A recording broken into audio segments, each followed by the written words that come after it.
নিজের দলে এক ব্যক্তি এক পদ প্রথা চালু করার চেষ্টা করেছিলেন অভিষেক বন্দ্যোপাধ্যায়, কিন্তু তার কাকা জ্যাঠারা যে রাজ্যের একের পর এক ক্রীড়া সংস্থার পদ আলো করে বসেছিলেন, সে খবর কি বন্দ্যোপাধ্যায় বাড়িতে ছিল? রাজ্যে পালাবদল হতে বাবুন বন্দ্যোপাধ্যায় অজিত বন্দ্যোপাধ্যায়ের পদ নিয়ে টানাটানি শুরু।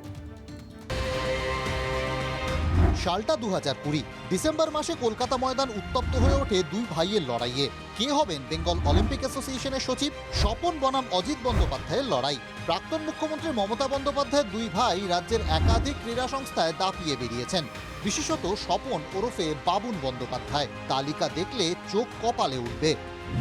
বেঙ্গল স্টেট টেবিল টেনিস অ্যাসোসিয়েশনের সভাপতি, পশ্চিমবঙ্গ প্রোগ্রেসিভ বক্সিং অ্যাসোসিয়েশনের সচিব, পশ্চিমবঙ্গ হ্যান্ডবল সংস্থার সভাপতি, পশ্চিমবঙ্গ অ্যামেচার কাবাডি সংস্থার সচিব, বডি বিল্ডিং অ্যান্ড ফিজিক্স অ্যাসোসিয়েশনের সভাপতি, ক্যালকাটা স্পোর্টস অ্যাসোসিয়েশনের সভাপতি, chief adviser karate association of Bengal, football সচিব মোহনবাগান ক্লাব। একাই 8টি পদে বাবুন। কি করেছেন? রাজ্যের অ্যামেচার বক্সিং ফেডারেশনের সচিব সঞ্জীব বন্দ্যোপাধ্যায় জানালেন, বিওএ সচিব থাকার সময় নিজের ক্ষমতা ব্যবহার করে রাজ্যের বক্সিং ফেডারেশনটাকেই ভেঙেছিলেন বাবুন। কেড়ে নিয়েছিলেন সংস্থার অ্যাফিলিয়েশনটাও। প্রোগ্রেসিভ বক্সিং ছিল না তো, আমাদের Bengal amateur boxing federation. Progressive তো রাতারাতি করেছে, মানে যখন বিওএ সেক্রেটারি ছিল তখনই প্রোগ্রেসিভ বক্সিং করেছিল।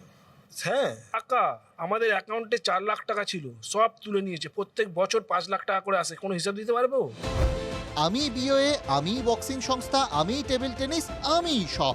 বেঙ্গল স্টেট টেবিল টেনিস অ্যাসোসিয়েশনের কর্তা রঙ্গন মজুমদারের কথায় আবার আর্থিক দুর্নীতির ক্লু। বিভিন্ন জায়গায় যেখানে তিনি আমন্ত্রিত হয়ে গেছেন, আমরা শুনেছি, যেহেতু এই বছর এখনো অ্যাকাউন্টস অডিট হয়নি, ন্যাচারালি আমরা সেটার কোনো প্রমাণ এই মুহূর্তে ওরকম কাগজ কলমে হয়তো দেখাতে পারবো না। তিনি একা যাননি, সঙ্গে করে একজন দুজনকে নিয়ে গেছেন এবং ফেডারেশনের বিভিন্ন টুর্নামেন্টে বা ফেডারেশনের মিটিংয়ে সেটা এসে সবার আগে তিনি নিজের খরচাটা কিন্তু তুলে নিয়েছেন এবং তার সঙ্গে যিনি গেছেন খরচা দিয়ে নিজের খরচা চাই, তার সঙ্গেও যিনি গেছেন তার খরচাটাও তুলে নিয়েছেন। এতদিন এভাবেই চলেছে রাজ্যের একাধিক ক্রীড়া সংস্থা, কিন্তু রাজ্য সরকার কেন্দ্রীয় ক্রীড়ানীতির হাত ধরতেই সাফাই অভিযান শুরু। জাতীয় সংস্থার নিয়ম মেনে ডিসেম্বরে হবে বিওএর নির্বাচন। এটা আমাদের ইমপ্লিমেন্ট করা হচ্ছিল না, আস্তে আস্তে সব ইমপ্লিমেন্ট করা হবে। 31 ডিসেম্বর আমাদের বিওএর ইলেকশন করতে হবে আইএন ফর্মুলা অনুযায়ী। ওই ফর্মুলা অনুযায়ী আমাদের স্বচ্ছ বিওএ হবে। চিঠি তৈরি হচ্ছে, যে চিঠিগুলো কলকাতার খেলার মাঠে তৃণমূলী সাম্রাজ্যের বিদায় ঘণ্টা। শুধু বাবুন বন্দ্যোপাধ্যায়ই নন, তার দাদা অজিত বন্দ্যোপাধ্যায়ও 3টি সংস্থার পদে। আইএফএ সভাপতি, বেঙ্গল অলিম্পিক অ্যাসোসিয়েশনের চিফ অ্যাডভাইজার এবং পশ্চিমবঙ্গ ওয়েটলিফটিং অ্যাসোসিয়েশনের চিফ প্যাট্রন।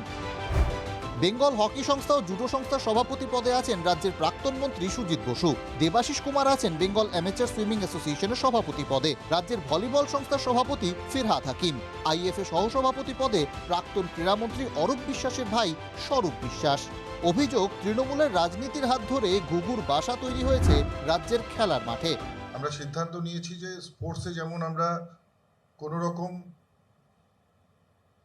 রাজনীতির ছোঁয়া থাকতে দেব না, ক্রীড়াঙ্গনগুলো যেমন রাজনীতি মুক্ত হবে, ঠিক একইভাবে স্পোর্টস অ্যাসোসিয়েশন এবং স্পোর্টস ফেডারেশনগুলোকেও সম্পূর্ণভাবে রাজনীতিমুক্ত এবং পরিবারবাদ মুক্ত করা হবে।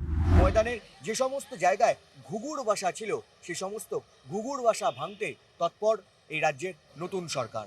ক্যামেরায় সুদীপ গুজরাটের সঙ্গে কৌস্তব গঙ্গোপাধ্যায়, টিভি9 বাংলা, কলকাতা।